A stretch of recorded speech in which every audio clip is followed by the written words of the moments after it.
as the 2019 Lok Sabha elections is coming to an end. Prime Minister Narendra Modi attacks former Prime Minister Rajiv Gandhi during his campaign, and Priyanka Gandhi retorted by calling Narendra Modi Duryodhan. Regional leaders like KCR started backroom discussions with the HD Kumaraswamy. 21 parties plan to meet on the 21st of May to discuss post-election strategies. Remember, 70% of the seats have gone to votes. That's 118 seats in key states like UP, Bengal are still not over. So be rest assured, the shrill rhetoric is only going to get shriller. Negotiations are only going to get more hectic. Is there a high chance of a federal front? Is Narendra Modi making it a battle between the Congress and the BJP in the last two phases? Is he making it about personalities, attacking the Gandhi family right from the front foot? All of that and a lot more coming up on this edition of the India Development Debate. Joining me on the show, Professor Sanjay Kumar, the Director for Center for the Study of Developing Societies, Juhi Singh, spokesperson for the Samajwadi Party, Syed Zafar Islam, the national spokesperson for the BJP, and we're also being joined by Shravan Dasuju, the spokesperson for the Congress Party. Professor Sanjay, let me come to you first. 70% of this election is pretty much over. The penultimate phase is, of course, over the weekend. You've seen the voter turnout. You've seen the kind of conversations, the kind of election campaigns that have been taking place. They're getting perhaps uglier, more personal by the day. But I think we all expected that going into Battle 2019. But, they all say the roads to New Delhi do lead from Uttar Pradesh. I want to talk to you a bit about Uttar Pradesh. Modi versus the rest is what they say. What do you make of the Congress strategy in Uttar Pradesh? What do you make of the alliance that you've seen of two arch rivals, Samajwadi Party as well as the BSP? Can it actually work?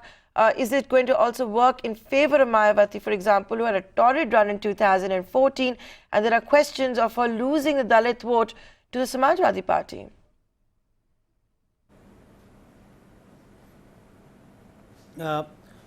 On UP, I think the Samajwadi Party and BSP alliance is a formidable alliance. I think we have already seen 5 phases of poll. My own sense is that there has been vote transfer between the two parties. So they have put up a challenge to BJP in many constituencies. If you look at the social composition which comes out of the SP-BSP alliance, is that the Yadavs, Muslims, and especially the non-Jatav Dalits, Jatav Dalits. Non-Jatav Dalits may have shifted in favor of BJP, but the Jatavs are still solidly standing behind Mayawati and behind BSP. So this whole talk about that Mayawati is losing the Dalit vote, she may not be able to transfer the Dalit vote to SP. I think this will apply largely to non-Jatav Dalit, but Jatav still stands solidly behind BSP. So SP-BSP alliance is a formidable alliance. If you look at it on the piece of paper, if you look at their vote estimates in 2014 and make an assessment, it gives us a sense that they are in a position to put up a challenge to BJP, and I believe they would have done that in the last 5 phases of poll, and also maybe in the coming 2 phases of poll. About Congress strategy in UP, I think it's a confused strategy. If we look at the statement given by various Congress leaders in UP, one day Priyanka Gandhi comes out with one statement, and the next day she gives a statement which is quite contradictory to the statement which was given the earlier day. So it is a confused strategy. We don't know. I don't think there was a strategy that Congress wanted to put up a candidate to cut into BJP support base to enable SP-BSP to do well. It was a confused strategy. Congress didn't know whether to go very aggressively in UP to counter SP-BSP on one hand and BJP on the other hand. So I would again say it was somewhat a confused strategy of Congress in UP.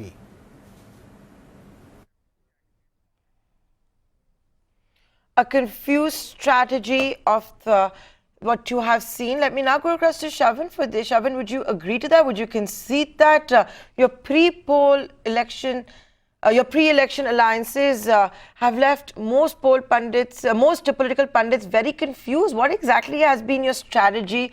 It doesn't seem to have worked out at all. I think Congress is very clear. and there is no confusion and there is no contradiction. We are very clear, and the clarity is that we have to dethrone a dictator and ensure that BJP gets as less number of seats as possible in Uttar Pradesh. To that extent, I think we may not have formed into an alliance with SP-BSP, but I think there is some kind of a tacit understanding as to how to see that Bharatiya Janata Party led by Narendra Modi is dissipated from Uttar Pradesh or gets the less number of seats compared to what they got. If as far as our reading goes, I think in Uttar Pradesh, whether one agrees or disagrees and makes some confused or contradictory kind of statements as being told by my friend, but I think Congress believes that BJP is losing very badly, which is good for the nation, and I think UPA will certainly come back to power is what we believe in. I don't want to get onto very specific remarks made by my friend. I don't know if he's from SP or BSP, I failed to register, but then certainly there is a commonality between SP, BSP and Congress party. You may not like his comments. He's actually the director. He's a professor and a director. No. Let me just tell you this, Shavan. He's a professor, Sanjay Kumar, director of the CSDS. He is not a member of Samajwadi Party. He's not a member of the BSP. We've got him here as a neutral voice. You may not like what he had to say. So you're saying what he is saying. Juhi, if I could now come to you. This very strange alliance, which most people think is very convenient with just one aim in mind, which is to beat Narendra Modi. It can't possibly last, but you come together because they say keep your enemy's enemy closer, but that's all there is to it. Having said that, are you also not eating into the vote share of your arch rival that you have tied up with? It can't possibly last. At one point, BSP and Mayawati will get upset about it because of what's happening with the Dalit vote and how Samajwadi Party is being seen that it could, gain from that. You've also decided your strategy is more for urban Uttar Pradesh as opposed to rural Uttar Pradesh. So, Nayantara, most people thought that this alliance could not be made, and we got into an alliance with the BSP and the RLD. We tried it out in Gorakhpur, Phulpur, Kairana and Nurpur, and we won the elections. It's not just about the arithmetic, it's also about the chemistry. We made a pre-poll alliance, a commitment to the alliance. Our workers got together with the BSP workers, and we are all working hard. We realized it was, for us, it was not just about removing the Prime Minister, it was not Prime Minister centric. We also saw for the past 10 years that, or let's say 15 years, the federal structure was really being disturbed. We were in power of the states, the money never used to come on time. There are certain decisions which were made at the center, and we talk about issues. We talk about farmers, about women. So if anybody, it's also been a very acrimonious, very vitriolic campaign by some people, but we choose not to really entangle with them. As for the Congress, we were in alliance with them in 2017, and there was a generous seat sharing, and after that, when we even left that alliance, I don't think any Congress worker has any bad feeling or ill feeling towards the Samajwadi Party. So anybody can make any comment, but the alliance is fighting strongly, and it is going to defeat the BJP because it's the people of the both parties, and we have got an organization structure, including the RLD, which is really coming together. We are doing our joint rallies, we are talking about issues. We are also answering the questions which have been put to the alliance on a public platform. So transparency and faith is what we move towards, and we are carrying it to other states also, supporting the BSP in some states, fighting in some states independently, some seats with the alliance with the other parties. So at the moment we are not talking to Congress, but our strategy is not confused, and our strategy is based on the fact that we want to make the next government and a new Prime Minister of India. Yes, Nayantara.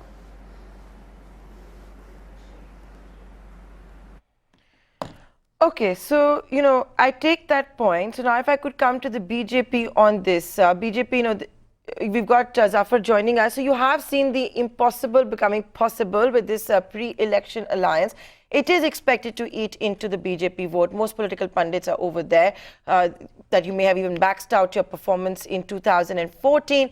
So what's the strategy? Get as high as you can, and you've seen those very high octane campaigns. And now in 2019, you try to make inroads in other states, for example, in West Bengal, Odisha, Karnataka, offset what you might lose in UP from there.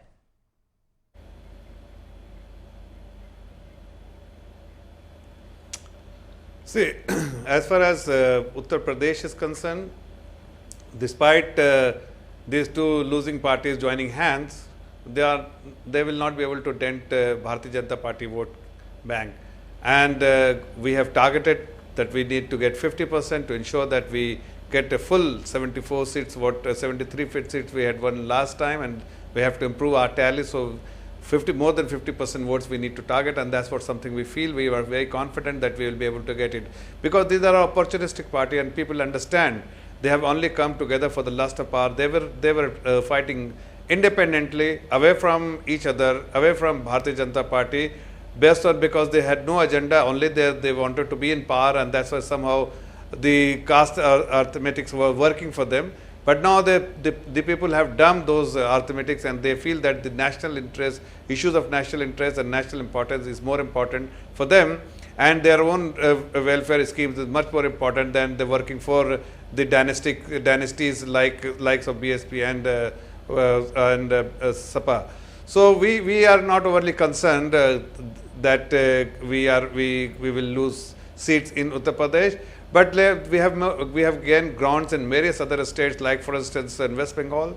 We are very confident that this Congress and left has absolutely no force there. It is a direct contest between us and TMC, and everyone claims if ask anyone on the street, they feel that we will get definitely more than half of the seats. So put the number, people talk about 22 to 25 seats we will get. So that is a big achievement for us, because we had got only 2 seats in 2014. And if you just moved a little bit more in northeast and in other parts of eastern India, like Odisha, there's a huge momentum for Bharatiya Janata Party, and is a complete sweep. We will see in both northeast as well as Odisha 21 seats, we had only 1, and we will be getting this time definitely in double digit. So and so is the case in northeast. We had okay, so that's your in 2014. Not an exit poll, not an exit poll of sorts, but you've given. Not an exit poll of sorts, but you've given us what the BJP's projections are over there. We'll see if you're proved right on May 23rd. Professor Sanjay Kumar, if I could come back to you. The fight now is in what is called the Hindi heartland, the bastion of the Bharatiya Janata Party. What I want to try and understand also is that if this isn't a stronghold of the Saffron Party, why at this juncture, this high-octane personal attack against the Gandhi family? We didn't see that initially. You would have thought that maybe that would happen in the earlier phases, because the phases were also in the seats where you didn't see which was not seen as the BJP's backyard, the stronghold. How do you read all of this? Seeing the voter turnout, seeing the kind of alliances that have taken place or not taken place, the kind of body language of the Prime Minister, which began in Bombay, which is sometimes seen as a turning point, where he said, vote for a Mazboot Sarkar, don't vote for a party which may not even cross 44. Why this sudden change? See, first, if we look at the high-pitched campaign which is happening in the 5th phase and which is likely to happen for the 6th and the 7th phase, and if we compare it with the 1st and the 2nd phase, look at the state which went to poll in the 1st and the 2nd phase. In the 1st phase, we had all the northeastern state, and then we had states in the south, say Tamil Nadu going to poll, Andhra going to poll, Telangana going to poll. So largely these were the states where BJP stakes was very less. BJP hardly had any stake. So there was no need for BJP to lead a high-pitched campaign.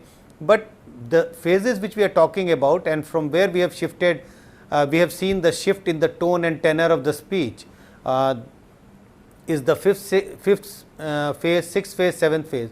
And this is, you have already mentioned, this is the BJP bastion. So what they have to do, and this is the region, Madhya Pradesh went to poll, and which some of the constituencies will go to poll in the 6th phase. Rajasthan went to poll, some of the constituencies will go to poll in the 6th phase. So Bihar, UP. So there is a lot for BJP to lose, because in Madhya Pradesh, Rajasthan, Bihar and UP, these are the states where BJP had performed so well in 2014. So they have to work hard, extra, they have to do something additional to try and retain as many as possible. Also, we know Bengal is going to poll, large number of constituencies of Bengal are going to poll in the next 2 phases. They have to make inroads in Bengal. At the same time, it is important for BJP to save, to retain as many as possible of the seats which they won in Rajasthan, UP, Bihar and Madhya Pradesh in 2014. And that is why we see this change in tone and tenor of the election campaign, not by one party, but all the parties.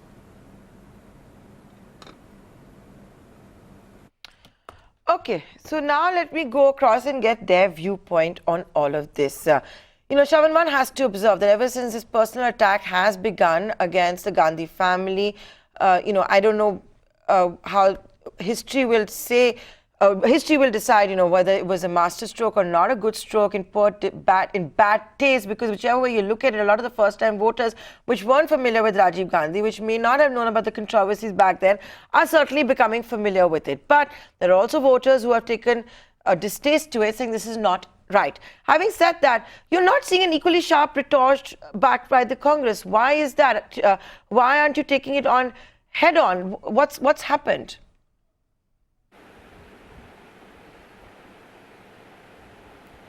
I didn't get you, Nayantara. Hello?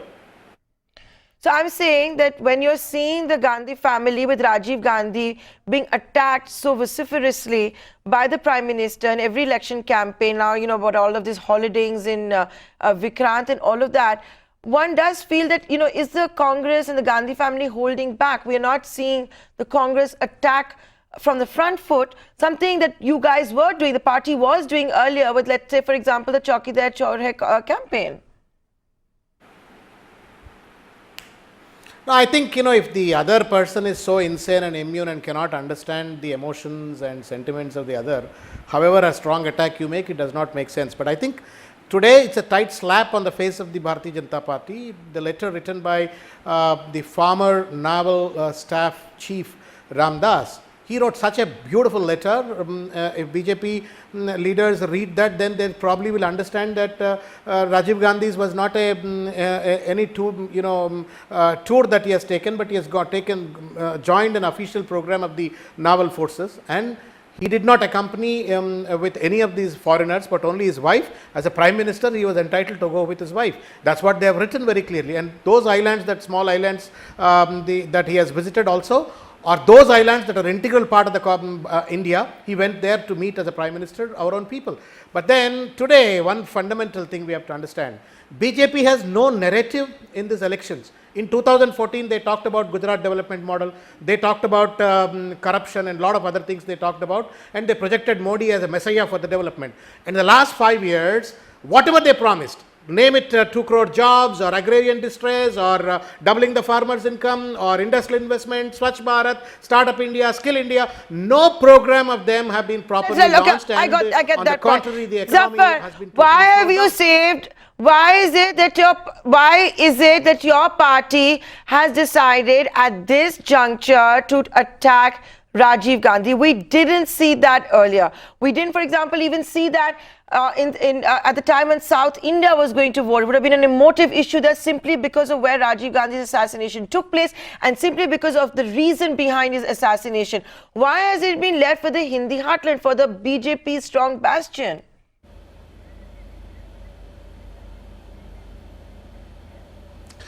Let me tell you one thing, like Mr. Rahul Gandhi repeatedly for last 2 years making one slogan time and again, despite the fact that the Supreme Court verdict is there is absolutely no basis that he should speak such thing, and he is time and again making a false allegation against the Honorable Prime Minister, which has no basis, which is absolutely baseless, which cannot be substantiated, and everything is just an allegation, concocted stories by the Congress party. Yet they have no remorse that they are making a statement which has absolutely no basis, wherein Rajiv Gandhi was the real architect of Bofor's scandal. He was the one who was the beneficiary, and if somebody talks about it, why not? I mean, we are not talking about his death. We are talking about something before he died. he was instrumental in several corruption charges and several corrupt practices and several transactions which he led, where the middleman had been given a lot of money, and he was eventually the beneficiary. Kumaraswamy, who he paid. Eventually, he accepted the kickback and on behalf of Mr. Rajiv Gandhi and his family. So everyone knows that, the whole of India knows, if we talk about something which is actually fact and which can be substantiated, then something which Rahul Gandhi is talking, nobody take cognizance of that. Something he was even asked by the Honorable Supreme Court to not to speak. He apologized, yet he is speaking. So we are not raking this. We are just showing a mirror to the Congress party that you are what you are doing. The people of India is acknowledging that they are taking cognizance of what I was asking. I'm not asking you why. I know why you've done it. I think everybody knows why. Everybody knows why it has happened. And like I said, the electorate will decide at the end whether it turned out to be a good decision or a bad decision.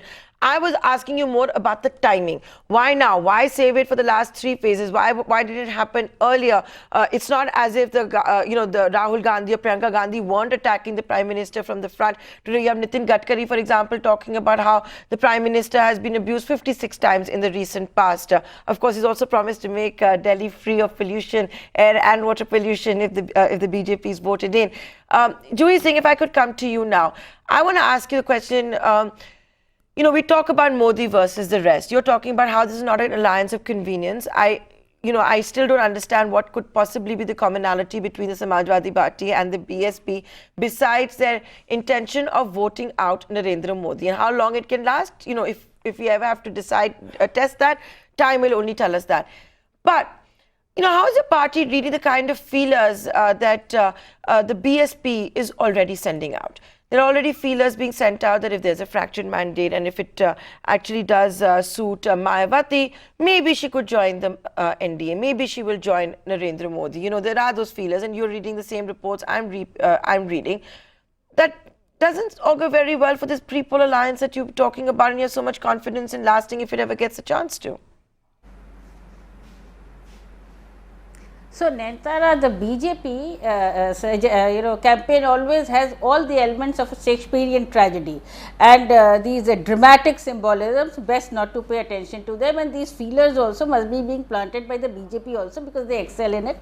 That is why Mayawati ji has clarified from the poll platform, and this is an alliance which we have made on faith, and it will continue, and we will ensure. We know we have a huge responsibility, because the other question which is really thrown at us is there have been third front governments, or there have been governments where different parties have come together, they have not lasted, but then it's also a democratic country and everybody's voices must be heard.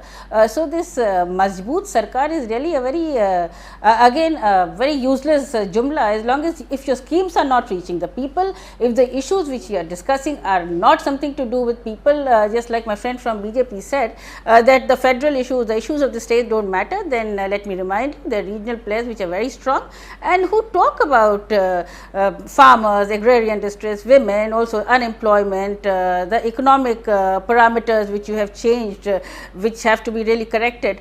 So the Samajwadi Party, the BSP and the RLD have always worked towards these issues, have worked with the youth, the farmers, the people of UP and the Hindi heartland. I must remind there are only 2 phases left, and most of the election is already over. So if the tone and the tenor of the, yes. That's exactly, 70%. 70% of this election is over, and I'm running out of time, so I'm going to give the final comment to Professor Sanjay Kumar. There are a lot of this talk about Modi versus the rest. Will we see a Mahagathbandhan, which the BJP calls a Mahamilawat, all of that.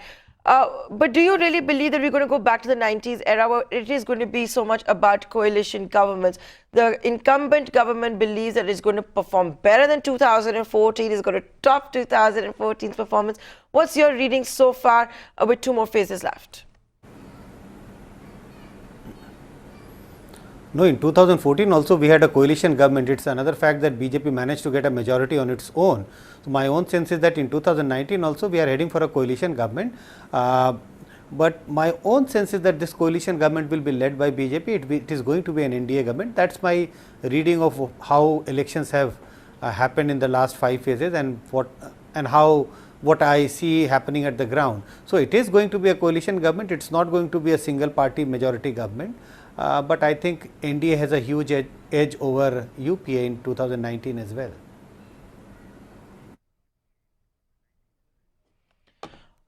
Okay, so so you believe that the NDA is certainly coming back to power. The question, of course, is by how much. Even in 2014, it did have that simple majority. So countdown down to May 23rd. Let's hope that we get the result on May 23rd. Even if it's at night, there are already certain fears coming in. Then maybe the counting could carry on into May 24th. Remember, there has to be VVPAT verification as well.